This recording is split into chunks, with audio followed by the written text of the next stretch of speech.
Selesai ditetapkan sebagai presiden terpilih, Prabowo Subianto memiliki waktu 6 bulan menyiapkan pemerintahannya ke depan.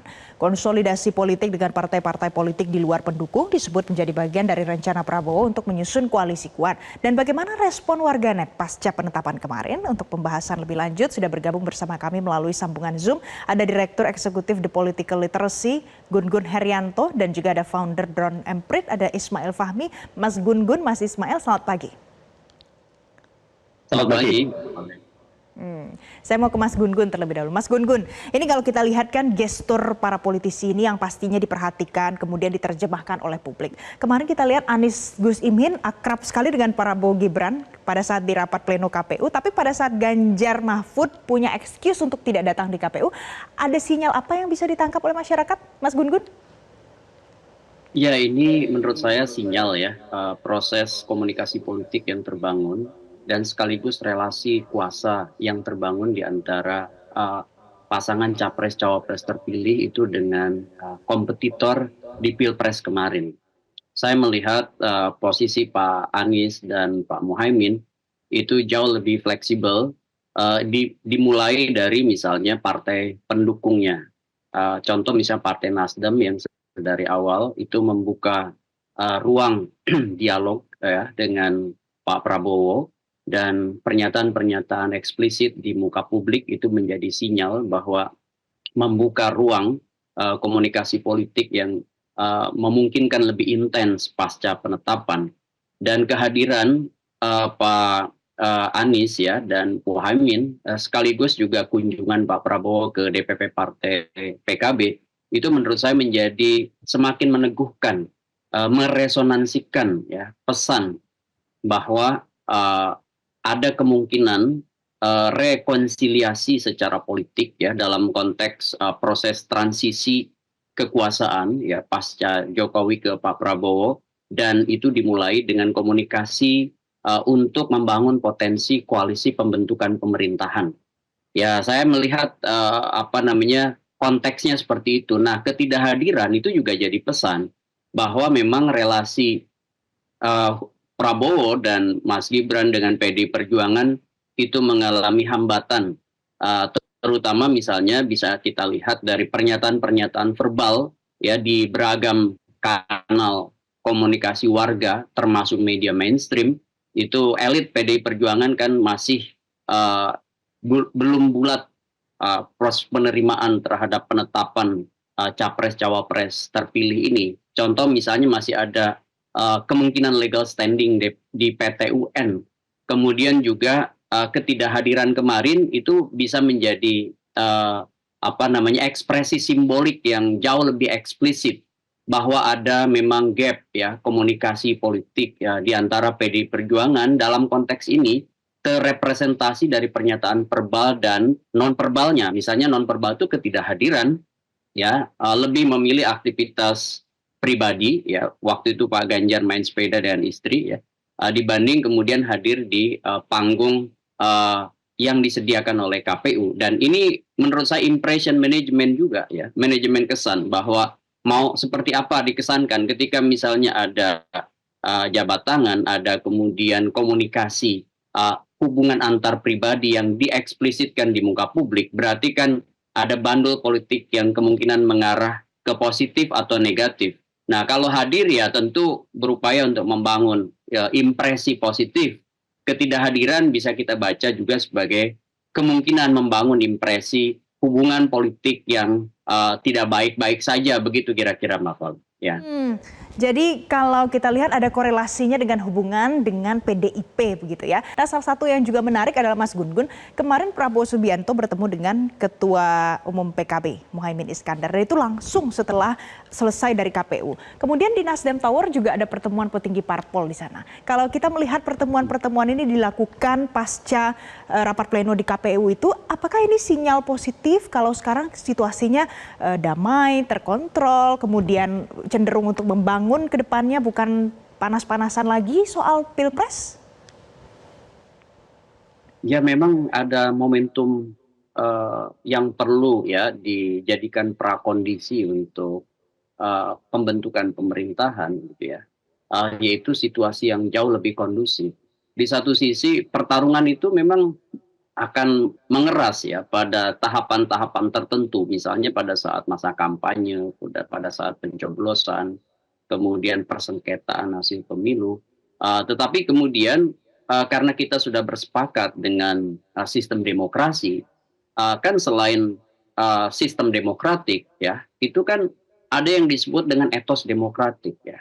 Jadi dua hal itu kan berkelindan tuh, tidak hanya bicara aspek hukum tapi juga bicara aspek nilai, kebijaksanaan dan lain-lain. Sehingga kemudian ya dalam konteks itulah kalah menang dalam rivalitas itu hal yang sangat lumrah. Sehingga kemudian terlepas dari bagaimana dinamika yang terjadi, catatan kritis macam-macam ya, termasuk misalnya soal dana bantuan sosial, soal misalnya potensi abuse of power dan lain sebagainya, itu bagian dari dinamika politik elektoral yang kemarin berlangsung.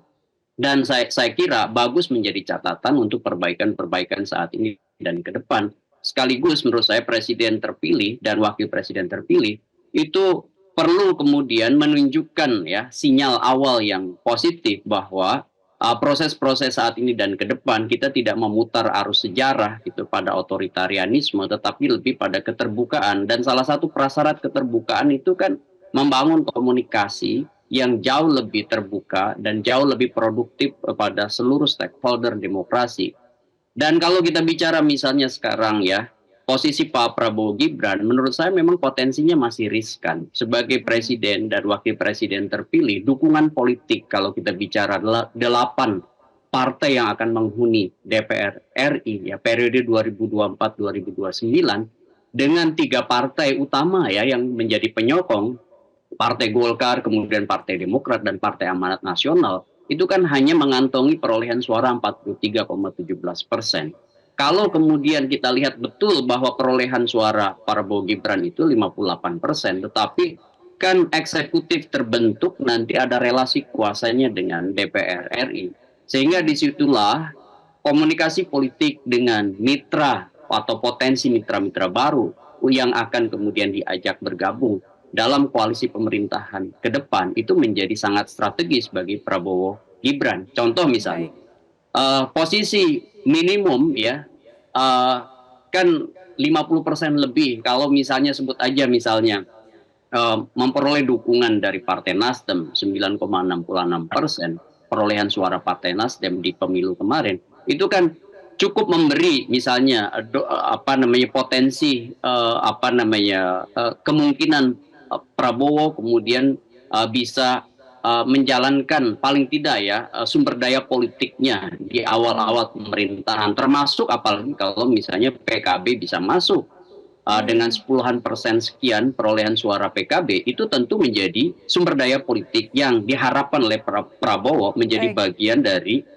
proses yang bisa menguatkan pemerintahan ke depan. Tapi tentu kita harus juga lihat bagaimana respons Partai Nasdem dan respon PKB yang agak-agak sulit mungkin ya dalam konteks hubungan politik karena ada prakondisi yang tidak kemudian positif di antara Pak Jokowi dengan Ibu Mega.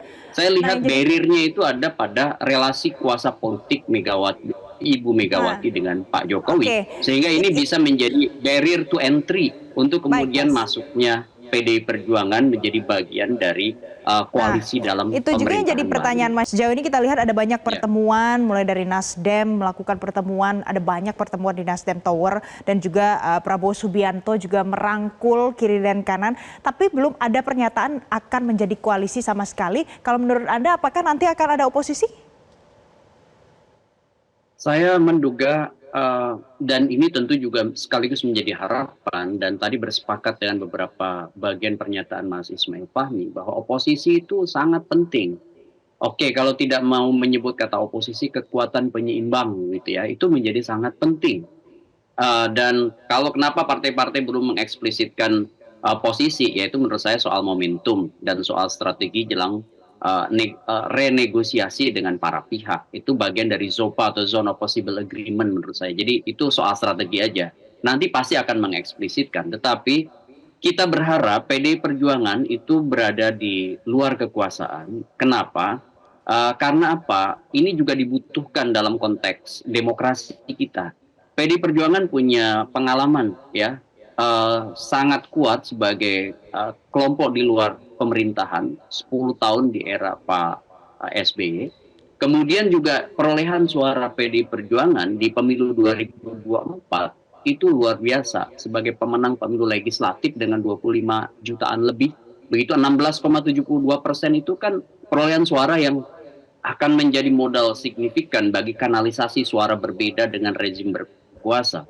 Jadi bagi saya sih kehadiran PD Perjuangan di parlemen, di DPR nanti itu akan menjadi lokomotif suara publik yang berbeda dengan pemerintahan yang sekarang mengorkestrasi the ruling party gitu, partai-partai yang kemudian nanti berkuasa, sehingga kemudian suara-suara berbeda itu juga bisa terkanalisasi dengan baik melalui wakil-wakil mereka di DPR. Apalagi kalau misalnya PD Perjuangan bisa memastikan mitra partai lain yang kemudian juga berada di luar kekuasaan, sebutnya seperti misalnya PKSK atau partai lain, meskipun mungkin secara DNA ideologi politik kerap kali tidak bertemu, tetapi kan ada kepentingan kebangsaan yang sama, yaitu soal bagaimana misalnya ada suara berbeda dari masyarakat banyak yang kemudian bisa dikanalisasi melalui parlemen.